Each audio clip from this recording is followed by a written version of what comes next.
The purpose of this podcast is simple. We want you to get to know your doctor before meeting them in person, because you're making a life-changing decision and time is scarce. The more you can learn about who your doctor is before you meet them, the better that first meeting will be.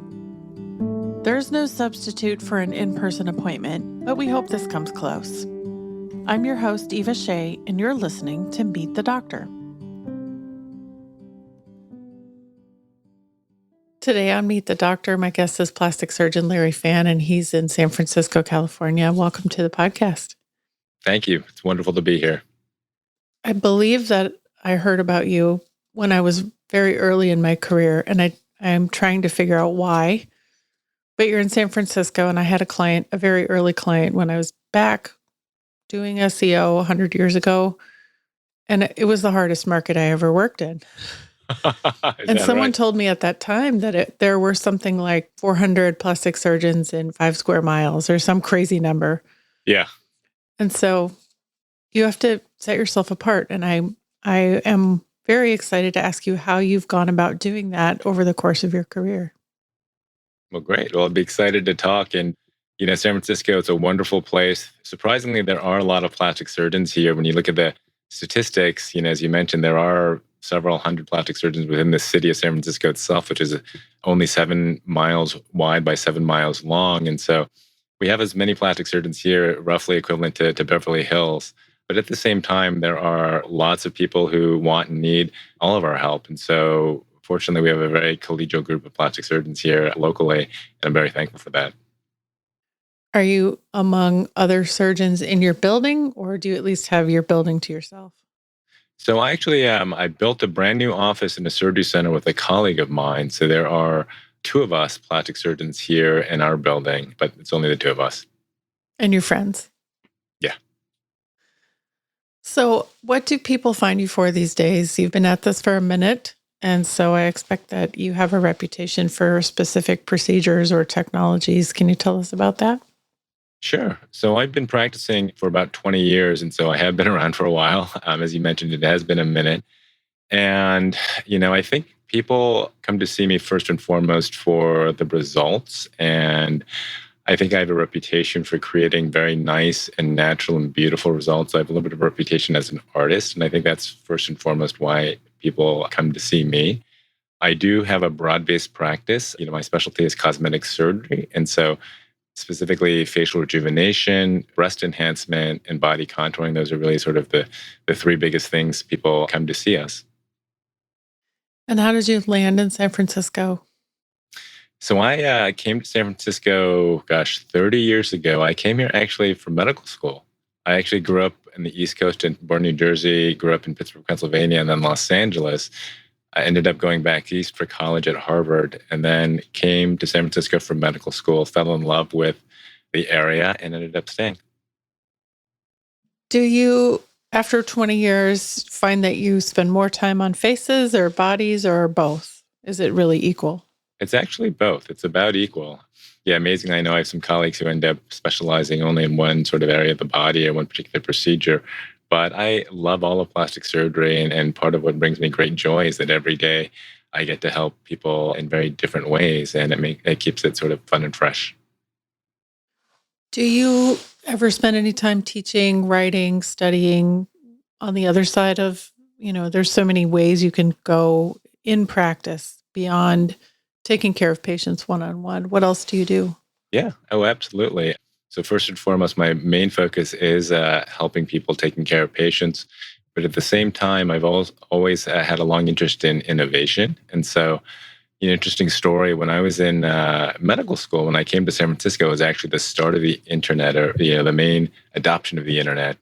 And I remember sitting in the computer labs, literally a first-year medical student, and someone introduced me to Yahoo, I think one of the original search engines. And I was just blown away. I was like, wow, this is so cool. And I was here in San Francisco in the epicenter. And so as I was going through my medical training, I had a second interest in technology and in innovation and doing new things. And so at one point, believe it or not, I actually, had thought, gosh, do I want to be a doctor, or do I want to sort of be in technology?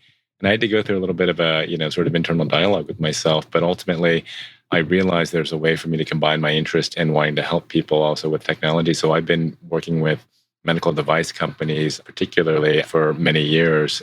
And so I've worked as an advisor, a consultant, an investigator, and I've been lucky enough to be part of some really, really wonderful projects and work with some really wonderful people and companies. And a couple of them, maybe known to people in the industry, mirror dry, for example, that's a non-invasive treatment for excessive underarm sweating, a condition that's a lot more common than you might think. But I've actually helped the people who invented it from the time it was an idea on a napkin. We talked about it and helped them develop it. And so that's something I'm very proud of. That is something that's really gone on to help lots of people. I've also been an investigator with Allergan, one of the biggest names in our industry. And I've also helped develop new treatments for cellulite and all sorts of things. So I do some research and development and innovation work. I've also, I do some speaking and have taught some other surgeons as well. So definitely, without question, do something in addition to taking care of patients. It's fascinating to think about you kind of growing up in San Francisco as a surgeon while tech is also growing up sort of right around you. And I'm curious how the city has changed around you since you started working there. Sure. San Francisco has always been a wonderful and a beautiful place, and it still is. And if there's one constant about San Francisco, that's having a history of change. Every generation fondly recalls the old days when things were a little bit different and maybe for the older people a little bit better. But new things come in. And particularly since I've been here, number one, San Francisco used to be a combination of a tech hub, but also a little bit of a sleepy town. And it's become more and more developed in the technology. And one of the old mayors really changed the local landscape by bringing in a lot of the big tech players like Google and Uber and Twitter and all these companies. And so the tech presence has only increased. But one of the things that I've always loved about San Francisco, though, it's such a diverse and vibrant place where there's so much energy and people are always wanting to do really interesting and new things. And people also want to just live differently. So I joke that San Francisco is the place where any person can be whoever they want to be, and that's okay. And that's something that's really was always spoken to me. And I think it relates to plastic surgery. It's interesting. In some parts of the country, there's, one thing that bothers me about our industry is that there are some very unrealistic standards of beauty, and there are some conversations around beauty that I don't think are the most healthy. But one thing about San Francisco, it is about sort of embracing your unique self, about embracing authenticity. And I think that's something that rings true here in life in general, but I think it relates to plastic surgery. My own philosophy, I really believe that everyone deserves to feel great in their own skin, but everyone is beautiful as they are, whether or not they want or choose to do any enhancements for themselves. But ultimately, it's about living your best life, embracing your own unique beauty, and be damned what society says. Hmm. At least from your perspective, do you think that you see more male patients than your colleagues might in other parts of the country just because of the way San Francisco Oh, is? yeah. Yeah, absolutely. And my own, I guess, internal data reflects that compared to, normally I think plastic surgery, cosmetic surgery is probably about 85 to 90% women. So much smaller percentage of men. In my practice, I do have a higher percentage of men. It is still more women than men, but it is a higher percentage. And I think it speaks to two things. Number one, with San Francisco being a very developed sort of place, there are a lot of people who really want to live well in all aspects. And part of that includes taking care of their bodies, their appearance, wanting to look good, wanting to look and feel young. And so I have a surprising number of men in technology, for example, who really just want to live quality lives. And so they will take sort of the time and the energy to make those investments in themselves, take care of themselves. And then second, San Francisco has always been one of the meccas for the gay population, and obviously, gay men particularly, do tend to take care of themselves better than the average heterosexual person. So they will also spend more time and energy investing in cosmetic services. Good observations. Yeah. What kinds of things do men come in asking for? So men come in asking for a couple of main things. So number one, men are just like women that they want to look good and look good for their age. And so men will come in requesting facial rejuvenation treatments, things like Botox and lasers and skin treatments, ways to just help them age gracefully. Second, men also, they want to be fit as well. And sometimes they need a little bit of help. So they will come in and get body sculpting treatments like Cool Sculpting and Emsculpt Neo and liposuction. And then the third bucket is that some men also are just, they have physical features that bother them, whether it's just the way they were born or getting older. And so men will get things done like nose reshaping, chin augmentation, those sorts of things. And then the last thing I'll also say that I do some wellness and hormone optimization. And without question, there is a whole group of men who are getting older and their testosterone levels are falling and they're feeling that. And so they'll come in and also get a boost. You said Emsculpt Neo. Is that different from Emsculpt? Yeah. So Emsculpt Neo is sort of the next generation treatment of Emsculpt. So the original Emsculpt was focused solely on doing the muscle toning and strengthening. And with Emsculpt Neo, they added another sort of energy modality. And so it doesn't just strengthen muscle, build muscle, but it also reduces fat. And so you end up getting a combination, completely non-invasive, build muscle, lose fat treatment. And that's, one of the reasons why it's become so popular. Mm-hmm. Someone told me yesterday that Emsculpt helped with back pain because it strengthened the muscles in the front. Absolutely, it can. And so one thing that's very interesting about, when you think of traditional aesthetics and plastic surgery, things like Emsculpt, Neo, and tummy tucks for that matter, they can help to strengthen the core. And one thing that people don't spend a lot of time talking about, but I know my own patients have told me that by, for example, having a mother having a tummy tuck and getting that abdominal core tightened up, it can actually help fix the body mechanics. That I've had more than a few mothers tell me, after having kids, my body felt so weak, I couldn't even do a sit-up or hold a plank. And after they have their tummy tucks, they're like, wow, it's made my body much stronger. I can do those things again. And others who said, I started having some back trouble, but after having the tummy tuck, it actually helped my back feel better. So strengthening the core can have a big impact on back pain as well as general strength, as well as overall body mechanics. It's funny. It was the first time I said, oh, I should do that, because I never really cared about it. I never cared about it for the other reason much, but back pain, yeah. Now we're talking. Yeah, absolutely. One other tip that if anybody's struggling with having back pain, particularly after having kids, also Pilates and yoga and really, really focused core training can also help. And there are some people who specialize in helping mothers through this. And I've had some mothers who started with that avenue, and they told me it really did actually help make a difference. For some of them, it didn't do quite enough, where they said it's made it better, but at the same time, I think I need more, and they end up needing to have the surgery. But Pilates, yoga, core training can absolutely help.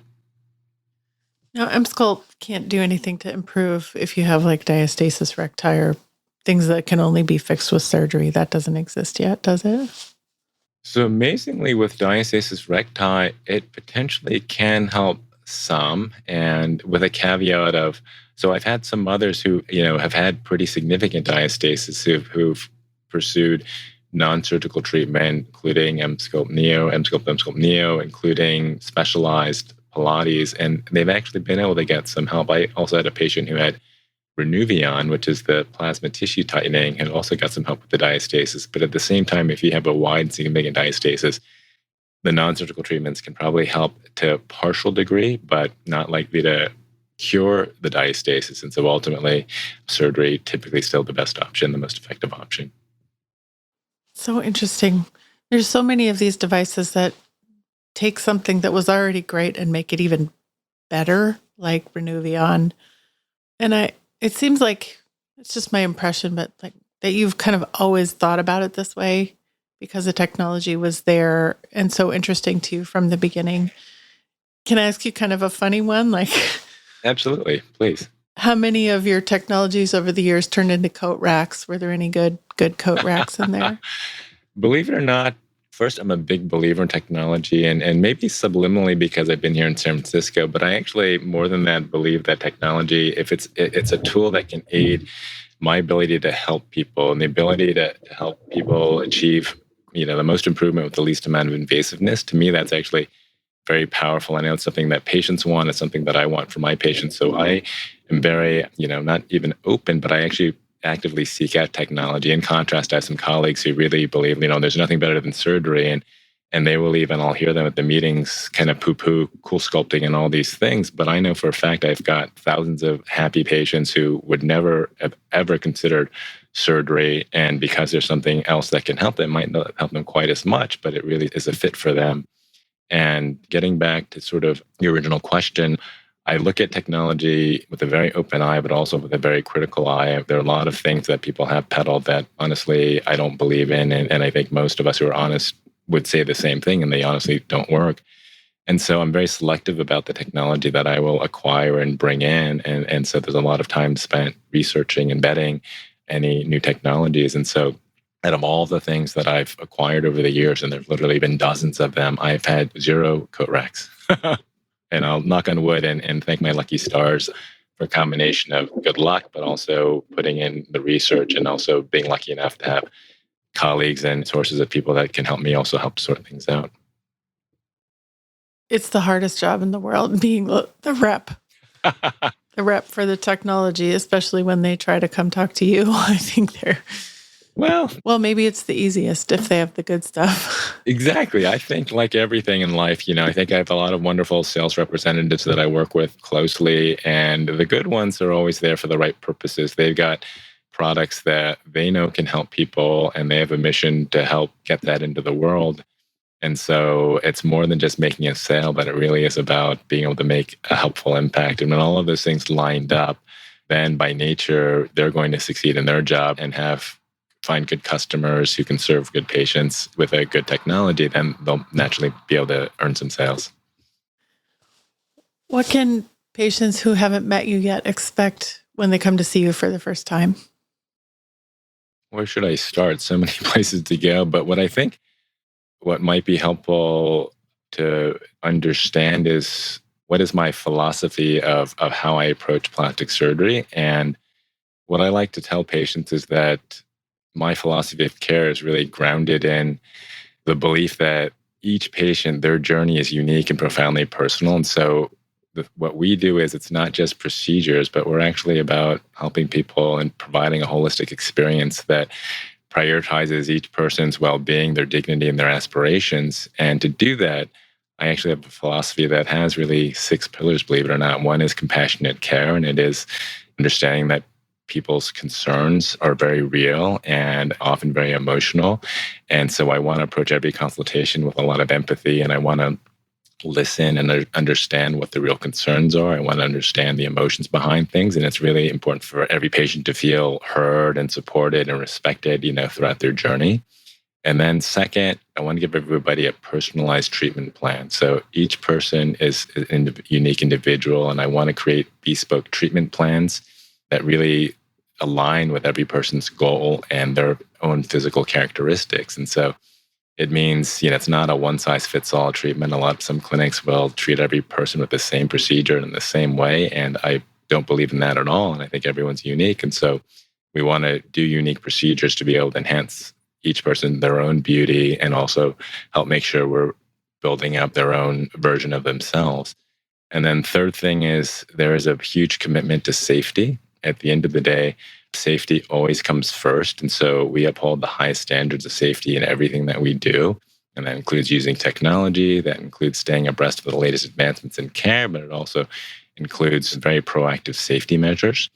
And then a fourth thing is a real focus on natural results and artistry. And plastic surgery, there's a big part of it that's art. And I personally believe that plastic surgery should always look natural. It shouldn't ever be obvious that you've had something done. And so we want to achieve results that are not just an improvement, but stunningly beautiful, authentic to sort of each person's individuality and completely natural looking.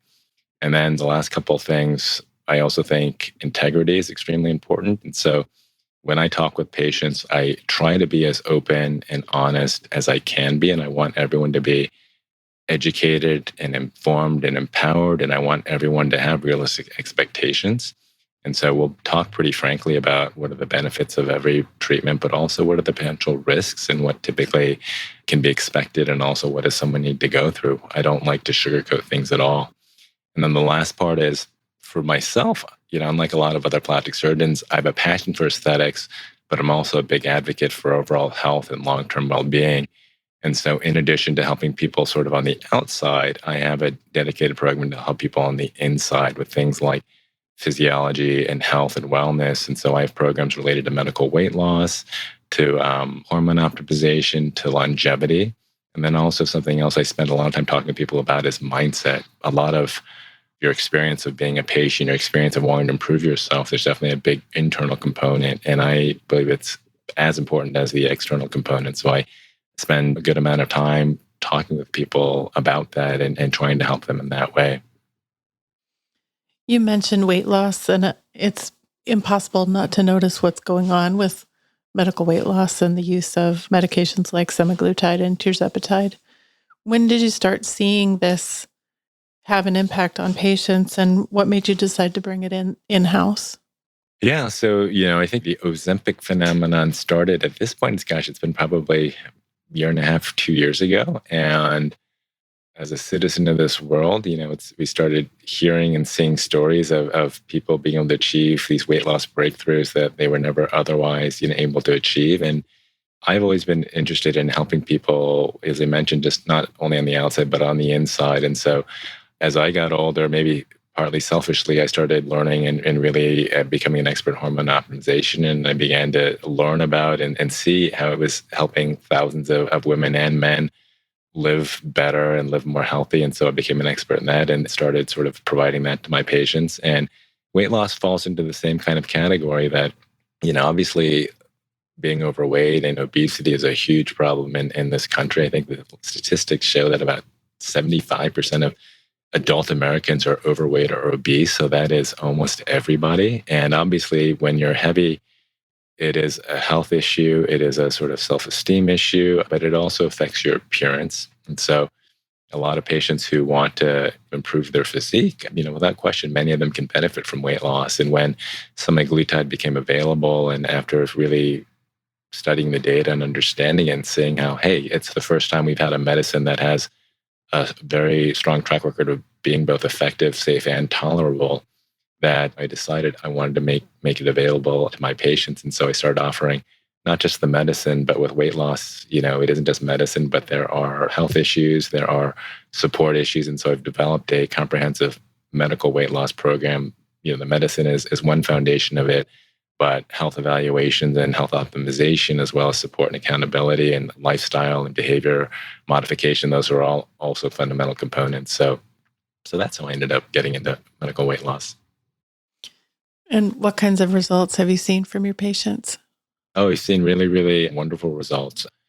I've had patients who have struggled their whole life with being overweight. And after going through our weight loss program, they were able to lose, gosh, I've had someone lose 80 pounds and literally 40 years of struggling. And for the first time, they've told me like, oh my gosh, I feel so amazing in my body. I've never felt this way. And it's a wonderful thing. And I've had other patients tell me, gosh, you know what? I haven't felt this good and I haven't loved my body this much since I was in high school, and all sorts of stories like that. At the same time, it's important for everyone to know it is very helpful. I think semaglutide and the GLP-1s are already saving lots of lives and adding years to people's lives. But at the same time, it's also not a magic bullet. It's not a cure-all. It doesn't happen instantly. And so people still have to take care of themselves, and they have to eat healthy, and they have to get some exercise, and there's some other things to do. But biggest thing it's important to know that it is changing the face of our society. There's so many people who have been struggling with being overweight. And this is something that's really sort of given people a tool to be able to help overcome this obstacle. There are people who are able to get a prescription just fine, but then there's big shortages, or aside from the shortages, it's still even very cost prohibitive to get the prescription. Yeah. And I think we're seeing a lot of people turn to the internet to try to find it or find another way. And I'm hoping that we can do a better job making people aware that plastic surgeons are a great resource in the middle that doesn't require choosing a dangerous online source for what you want. Oh, absolutely. I couldn't agree with you more, though, that so many people can benefit from the medicine, but without question, access right now is still very limited. The medicine, it's specific patient populations are getting some insurance coverage, but there are a lot of people who could use the medicine that are not. And even if you do get some coverage, supply is very limited. So people are not able to get the medicine in their hands. Fortunately, there are some other potential avenues to be able to get some help, and going to reputable medical doctors and getting medical supervision. That's probably really the biggest message. This isn't something you want to just find and treat yourself, that having supervision is really important, both so that you can stay out of trouble with the medicine, but also because there are other factors that can contribute to weight gain. And if you don't have things properly evaluated and addressed, semaglutide, for example, can help you, still help you, but to a limited degree. And a lot of people will have trouble achieving success if they don't really have the right care. I also like to point out that you're going to have an elevated experience at a plastic surgery office that you may not have at another kind of office. Yeah, well, I'd like to say that I know in my office we do care quite a bit about providing a great experience. So it isn't just let's see how much we can help you, but at the end of the day, we want to sort of deliver as much improvement as we can, beautiful natural results. We want to keep people safe, but we also want to make it an empowered and an enjoyable experience. The future is very bright here. Okay, so last question. What do you like to do when you're not at work? Well, I'm a family man, so I have a beautiful wife and two amazing children, and they are probably the center of my world. And then if I'm not hanging out with them, I'm playing basketball. Probably the one thing that I do for myself is I'm not a young man anymore, and basketball is a young man's sport, but I still play, at least what I call playing, and I love it. And it's my one outlet for being able to get that stress relief and to get some endorphins, and also to be able to get some exercise. You have sharp elbows? Some people might say that, but honestly, no. I like to say I'm not afraid of playing hard, but without question, it's important to play fair. Well said. Very nice. I'm so grateful for your taking the time to talk to us today. And I really enjoyed meeting you and hearing about you. If someone is listening and they would like to reach out and find out more about you or your practice, where should they look for you online? Absolutely. So, you can find me at www.77plasticsurgery.com. So the name of my clinic is 77 Plastic Surgery.